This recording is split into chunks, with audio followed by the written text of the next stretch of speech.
Hello and welcome back guys to another video. SRCC GBO 2021 entrance exam का result 4 मई को release हुआ था और उसमें कॉलेज ने एक एक्सेल शीट दी है जिसमें उन्होंने सारे स्टूडेंट्स के नेम, मार्क्स, कैटेगरी सब कुछ उन्होंने एक ही शीट में रिलीज करा है। So we thought there was a bit of analysis that was required और काफी स्टूडेंट्स के मैसेजेस आए हैं, कॉल्स आए हैं that they are not able to really analyse the result. So we have tried doing this in this video और हमने ये दोनों सिनेरियोज में करा है with and without GDPI. So please watch the video till the end. थोड़ा सा detail level analysis है ताकि आप ये खुद भी कर पाओ इसके बाद शीट उठा के और आपको पता चल जाए कि ये कट ऑफ निकालते कैसे, चाहे हम वो अनरिजर्व कैटेगरी के लिए निकाल रहे हैं, एससी एसटी ओबीसी किसी के लिए भी निकाल रहे हैं, you will be able to see कि कट ऑफ कैसे निकल रही हैं। And before starting this video, if you have not subscribe to the channel yet, please subscribe and hit the bell icon. Let's start. और ये video start करने से पहले the only disclaimer that we wanted to give is this is just our analysis.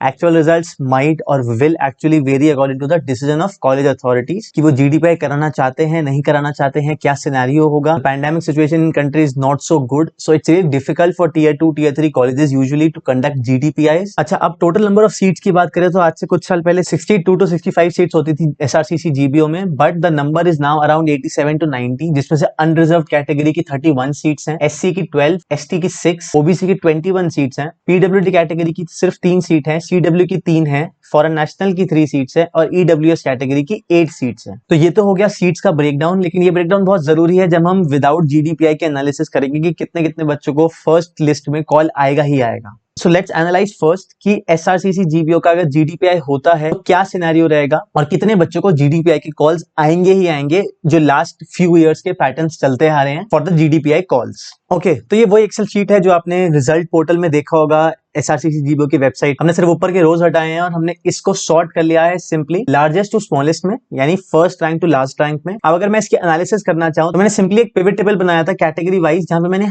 Her category के students के marks निकाल के I have tried putting it into a rank so that we know कि कितने लोगों को एसआरसीसी जीबीओ का GDPI call आएगा। तो अगर हम जनरल की बात करें तो यूजुअली लास्ट फ्यू इयर्स में टॉप 186 रैंक होल्डर्स को आता है। और हाँ, अगर जीडीपीआई के कॉल की बात करूं तो जनरल कैटेगरी में सिर्फ टॉप 186 जनरल की बात करी जाती है, लेकिन फाइनल एडमिशन में अगर टॉप 31 में जो अनरिजर्व्ड या जनरल कैटेगरी है उसमें अगर कोई ओबीसी एससी एसटी स्टूडेंट होता है तो उसको प्रेफरेंस दी जाती है। इट्स नॉट कि ओबीसी का टॉप 31 में है तो उसको ओबीसी में दे दिया जाएगा।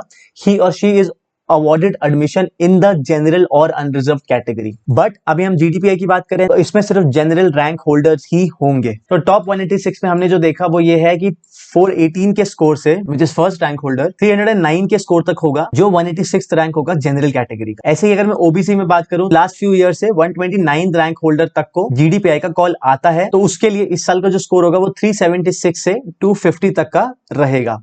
एक या दो सीट्स मैंने ज्यादा ली हैं बिकॉज काफी 250 के स्कोर रेंज में फॉल हो रहे हैं। अब अगर एससी की बात करूं ऐसे ही तो 356 रैंक फर्स्ट एससी कैटेगरी का होल्डर है Arun Kumar and it moves up to 209 score तक जिसकी 73rd रैंक है। तो एससी में यूजुअली टॉप 73 टू 75 कैंडिडेट्स को कॉल आता आया है जीडीपीआई के लिए। अगर मैं एसटी की बात करूं तो आई थिंक टोटल में 39 कैंडिडेट्स थे इस बार एसटी के, जिसमें से एटलीस्ट लास्ट 2-3 साल तक 35 टू 37 लोगों को कॉल आता है। अब अगर सेम स्कोर है लोगों का तो मैंने 1-2 रैंक्स ज्यादा ही ली हैं ताकि सेम स्कोर वालों को भी कॉल आ सकता है, ये हमारा अजम्पशन है। ओके, उसके बाद पीडब्ल्यूडी कैटेगरी की बात करूं तो फर्स्ट रैंक होल्डर 293 है और लास्ट रैंक होल्डर यहाँ पे जो टॉप 18 में है जिनको कॉल आता आया है 18 टू 20 लोगों को, वो 156 स्कोर के अराउंड है। सीडब्ल्यू की बात करें तो फर्स्ट रैंक होल्डर इज 362 और जीडीपीआई के लिए टॉप 35 लोगों को बुलाया जाता है सीडब्ल्यू में, विच वाज 210। और लास्ट कैटेगरी ईडब्ल्यूएस अगर जीडीपीआई कॉल की बात करें तो फर्स्ट रैंक होल्डर 390 है यहाँ पे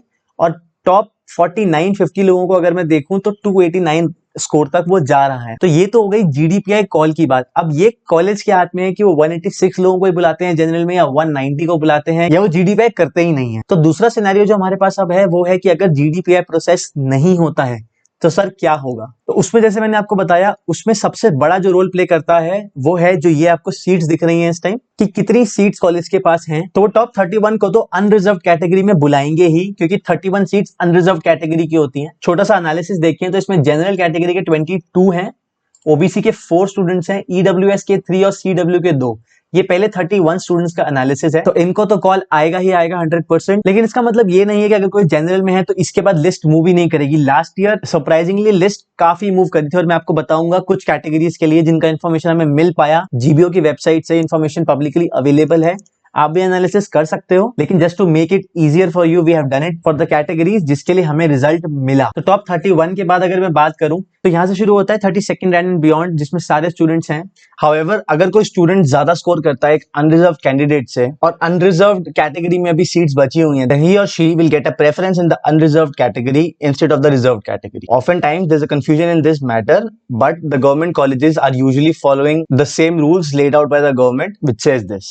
अब जनरल में आप सोचोगे कि टॉप 31 का तो हो गया, लेकिन बाकी जनरल कैटेगरी लास्ट ईयर कहां तक मूव हुई थी? हमने जो लास्ट ईयर के एडमिशन फाइल्स में देखा तो जो अनरिजर्व कैटेगरी है उसमें लास्ट एडमिशन 13th या 14th लिस्ट तक गया था। उसमें लास्ट एडमिशन जो 67th रैंक था जनरल में, 67th, I am not talking about overall 67, जो जनरल से सॉर्टेड है 67th रैंक तक Gautam with a score of 401 got the admission. तो हमने लास्ट ईयर के ट्रेंड के बेस पे 356 के स्कोर से 336 के स्कोर तक लिया है, जहां पे 67th रैंक तक जनरल कैटेगरी का आ रहा है, starting from 23rd rank, because पहले 22 लोगों को अनरिजर्व कैटेगरी में एडमिशन मिल गया है जनरल कैटेगरी से। सो उसके बाद जो वेट लिस्ट का कॉल आता है वो 23rd रैंक से आएगा। और अगर हम लास्ट ईयर का ट्रेंड ले, अगेन डिस्क्लेमर यही है कि ये लास्ट ईयर के ट्रेंड के बेस पे है, हर साल काफी ट्रेंड चेंज होता है, हो सकता है 67 से 70 मूव कर जाए इस बार, या 67 पे ना जाके 50 पे ही रुक जाए। इट ऑल डिपेंड्स कि लोग एडमिशन ले रहे हैं इस कॉलेज में या नहीं ले रहे हैं। This is just to show you a true picture कि लास्ट ईयर कैसे मूव करा था। ऐसे ही ओबीसी में अगर मैं आपको बताऊं तो ओबीसी कैटेगरी में जो लास्ट एडमिशन हुआ था, जो लास्ट एडमिशन हुआ था ओबीसी में लास्ट ईयर, वो ओबीसी के टॉप 37 रैंक होल्डर्स तक गया था, जो 352 के स्कोर अराउंड है। स्कोर इतना इंपॉर्टेंट नहीं है लास्ट ईयर का, क्योंकि स्कोर्स और एग्जाम्स पैटर्न बहुत डिफरेंट थे, लेकिन 37th रैंक तक वेट लिस्ट मूव करी थी जिनका शॉर्ट एडमिशन हुआ था। उसी बेसिस पर अगर मैं बात करूं एससी कैटेगरी की, तो एससी कैटेगरी का 26th रैंक तक ये वेट लिस्ट ऐसे ही मूव करी थी और 26th वाले को एडमिशन मिला था।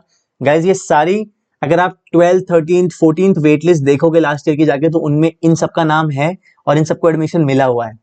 तो this is just to tell you कि लास्ट ईयर इतना मूव करा था और इस ईयर भी वेट लिस्ट जरूर मूव होगा। उसी हिसाब से अगर हम एसटी कैटेगरी की बात करें तो जो टॉप 24 हैं एसटी कैटेगरी के, उसमें 24th रैंक होल्डर को एडमिशन मिला था, लेकिन हमें 12th, 13th और 14th की वेट लिस्ट तक इन्हीं कैटेगरीज का एडमिशन क्राइटेरिया मिल पाया कि कितना रैंक मूव हुआ था। तो मैं अगर आपसे अब कट ऑफ की बात करूं जिनका शॉर्ट एडमिशन होने वाला है, उस कट ऑफ के लिए अगर आपको अनरिजर्व कैटेगरी देखना है तो 357 है, एससी कैटेगरी का 265 है, एसटी का 193 रहेगा, ओबीसी का समवेयर अराउंड 320, 321 रहेगा, PWD category is 246, EWS is 330 and CWS 295। Simple number of seats देख के है ये, लेकिन गाइज ये तो शॉर्ट एडमिशन है, लेकिन जैसे मैंने बोला वेट लिस्ट मूव करती हैं। तो अगर आपका जिन कैटेगरीज के बारे में हमने बात करी और आपका उस रेंज में है, so please keep watching the website space of SRCC GBO so that you still stand a chance. काफी बार ऐसा होता है कि students lose hope and they are not able to get a seat because they forget that they actually could get a call